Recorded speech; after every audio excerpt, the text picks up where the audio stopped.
The sun bled into the horizon over the parched lands of Dustwell, a town that clung to life like a cactus in the sand. Dry wind whispered secrets between cracked buildings and creaking saloon doors. Life was hard here, harder if you were poor, and crueler still if you were alone. Emmylou Carter had learned that the hard way. At 18, she was already half a ghost in the town's memory, left behind in the shadow of her father's drunken wrath. A former railroad man turned bitter drunk.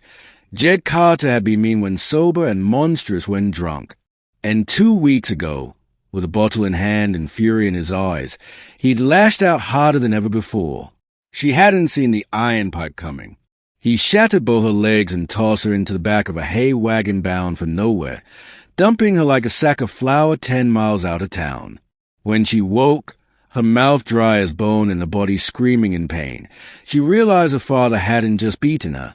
He'd left her to die, but she didn't. She dragged herself with blooded hands toward the nearest fence post, passing out in the dust beside a cattle trail. That's where he found her. Chapter 2, A Stranger's Mercy. Colt Ramsey had seen death before, on battlefield during the border wars, in the eyes of starving settlers, and in the faces of cattle rustlers who drew too slow. But he'd never seen anything like the girl in the dirt, a living scarecrow of blood and bruises. He was riding back from the Twin Rocks Canyon when his mare spooked at the sight of her. Colt dismounted, kneeling beside her with a wary hand on his revolver. When her eyes fluttered open, they weren't filled with fear, just quiet resignation. "Help me or leave me," she croaked. "Just don't talk." He didn't. He carried her home. His ranch was modest, just a small cabin, a weather-worn barn, and 20 head of cattle he fought tooth and nail to keep from thieves. He'd been doing it alone since his brother died and his fiancée left him for a banker in California. The place was falling apart, but he still had his pride. That night, he boiled water, splintered her legs with carved oak, and sat silently by the fire while she slept on his bed. He took the floor. Emma expected cruelty, leering, questions, but Colt offered none. Just a quiet sound of wood splitting, stew bubbling, and a chair rocking. Chapter 3, Hearts Mending. The weeks crawled by like molasses in January. Pain was constant, but so was his care. Colt didn't speak much, but his actions did. He built her a wooden wheel chain from wagon wheels and scrap iron. He stitched her dresses when the ones she had were too torn. He even read to her in the evenings from a dusty Bible, though she never asked him to. Emma, once brimming with defiance, softened, but never broke. Her legs began to heal, and her soul, once raw and shredded, started stitching itself back together with every sunrise she survived.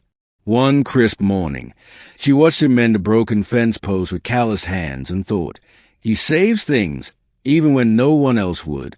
She wheeled herself outside, balancing on crutches he'd carved. "You don't talk much," she said. Colt paused. "Talk's cheap. Work ain't." She smiled. "Still, thank you." He gave a slow nod. "You're safe now." And something in the way he said it made her believe it. Chapter 4, Shadows at the Door. But safety in Dustwell was always temporary. Word spread through the town that Jed Carter was back, broke, belligerent, and bragging about selling off his daughter to a mining foreman up north. He'd lied, said she ran off with a saddle tramp and owed him for all the years he fed her. Emma heard about it from Colt, who came back from town with his jaw set tight and fists clenched. "Is looking for you," he told her.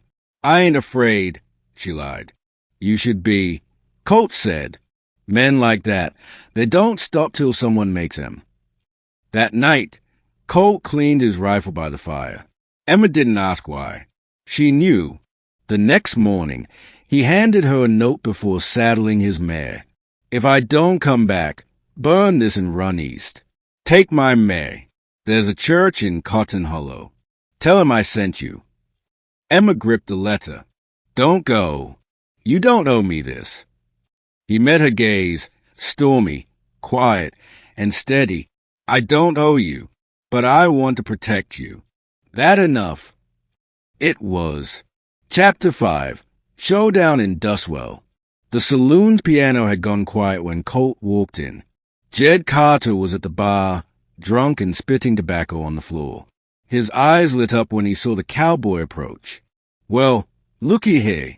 Heard you been playing nursemaid to my daughter. She's still got them busted legs."